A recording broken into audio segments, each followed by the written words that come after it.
할렐루야, 사랑하는 성도 여러분, 오늘 우리는 하나님의 놀라운 언약적 신실함과 우리 구원의 굳건한 근거를 함께 나누고자 합니다.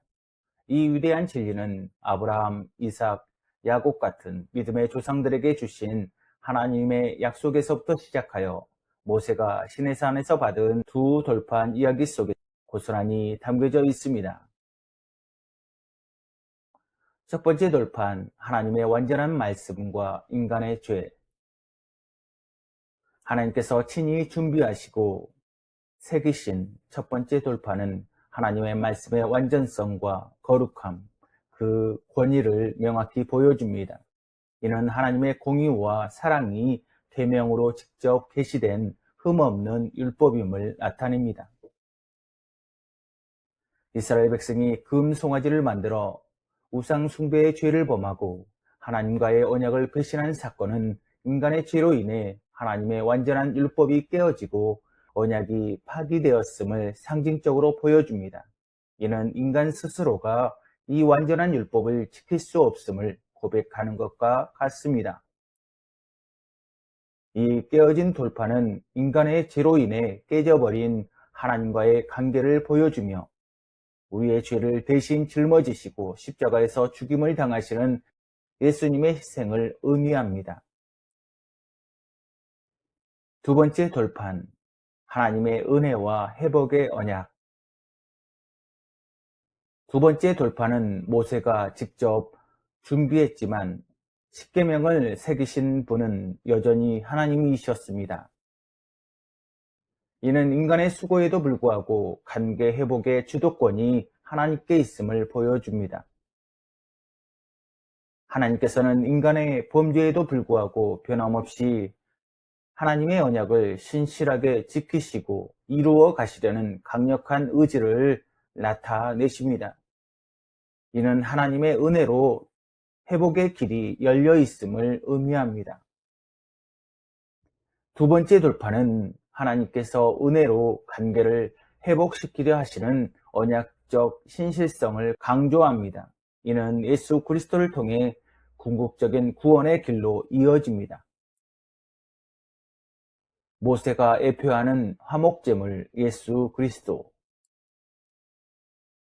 모세가 돌판을 준비하는 과정은 인간적인 노력과 헌신을 상징적으로 나타냅니다. 이는 예수 그리스도가 우리의 죄를 위해 스스로를 희생하신 것을 예표합니다. 모세의 준비는 하나님과의 관계 회복을 위한 예표로서 예수님의 중재자이며 화목제물로서의 역할을 강조합니다. 깨어진 언약과 은혜로 말미암는 회복.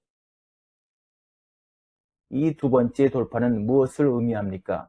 이는 우리의 죄에도 불구하고 하나님께서는 언약을 포기하지 않으시고 깨어진 관계를 다시 회복하시라는 은혜의 메시지입니다. 허물로 죽은 우리를 그리스도와 함께 살리셨고 너희가 은혜로 구원을 얻은 것이라. 우리의 노력이나 자격이 아닌 오직 하나님의 은혜로 말미암아 구원의 길이 다시 열렸습니다.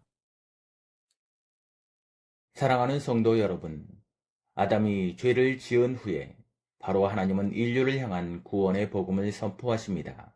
창세기 3장 15절입니다. 내가 너로 여자와 온수가 되게 하고 네 후손도 여자의 후손과 온수가 되게 하리니 여자의 후손은 네 머리를 상하게 할 것이요 너는 그의 발꿈치를 상하게 할 것이니라.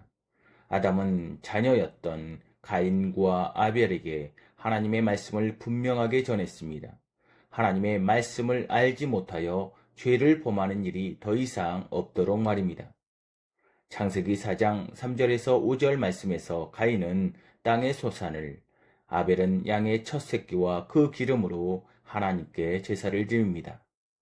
그러나 하나님은 아벨과 그의 제물은 받으셨지만 가인과 그의 제물은 받지 않으셨습니다.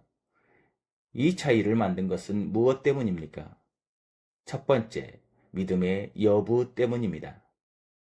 히브리서 11장 4절은 믿음으로 아벨은 가인보다 더 나은 제사를 하나님께 드림으로 의로운 자라 하시는 증거를 얻었다라고 말합니다.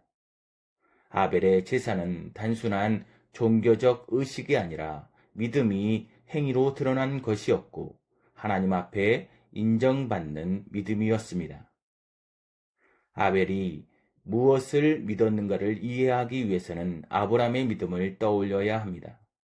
아브라함은 하나님께서 하늘의 허다한 별처럼 무수한 자손을 약속하셨을 때 그 약속을 굳게 믿었고 하나님께서는 그 믿음을 의롭다 하셨습니다. 믿음은 하나님의 약속을 신뢰하는 것입니다.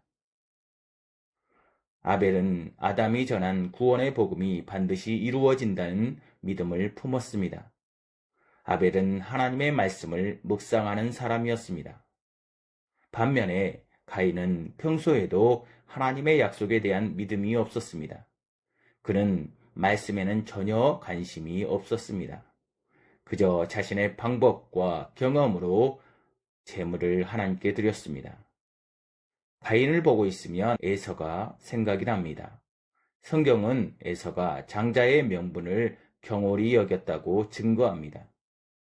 하나님이 세우신 구원 계획에 쓰임을 받은 아브라함과 이삭, 그리고 장자였던 에서가 믿음의 계보를 이어갈 것이었습니다. 그런데 에서는 하나님의 약속의 복을 계승하는 장자가 가지는 위치와 은혜의 가치를 무시했습니다. 하나님의 말씀보다는 자신의 경험과 감정을 우선시하였습니다. 야곱이 자신이 받아야 할 장자의 축복을 속임수로 가져갔다고 생각하자 분노하게 되고 동생을 죽일 마음까지 품게 됩니다. 가인도 아벨이 받은 하나님의 인정은 원래 자신이 받아야 할 것인데 빼앗겼다고 생각하니 분노가 일어났습니다. 결국 아벨을 죽일 마음까지 품게 됩니다. 요한일서 2장 9절 말씀은 빛 가운데 있다 하면서도 형제를 미워하는 자는 아직 어둠에 있다고 하나님이 말씀하십니다. 가인의 행위는 그의 소속이 어디였는지를 여실히 보여주고 있습니다. 그의 믿음 없는 행위는 결국 하나님과의 관계뿐만 아니라 인간관계까지 무너뜨리는 결과로 이어졌습니다. 창세기 4장 5절에서 7절 말씀입니다. 가인은 너무도 화가 나서 안색이 변하였다. 그러자 여호와께서 가인에게 이르셨다.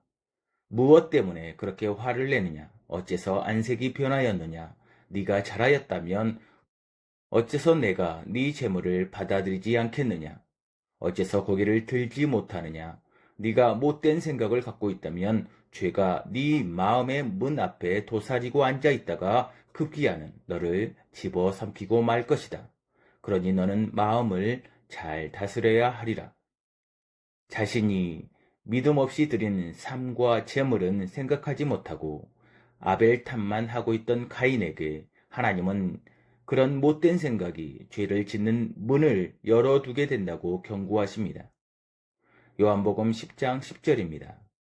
도둑이 오는 것은 도둑질하고 죽이고 멸망시키려는 것뿐이요 내가 온 것은 양으로 생명을 얻게 하고 더 풍성히 얻게 하려는 것이라. 도둑이 와서 마음을 장악하도록 문을 열어둔 가인은 결국 아벨을 죽이게 됩니다. 우리가 항상 말씀을 선택하고 믿음으로 살아가야 하는 이유는 생명을 얻고 더 풍성한 삶을 누리기 위함입니다. 하나님의 약속을 믿고 살아가는 믿음의 사람이며 하나님과 온전히 동행함으로 복되고 즐거운 삶을 누리시는 여러분 모두를 예수님의 이름으로 축복합니다. 아멘.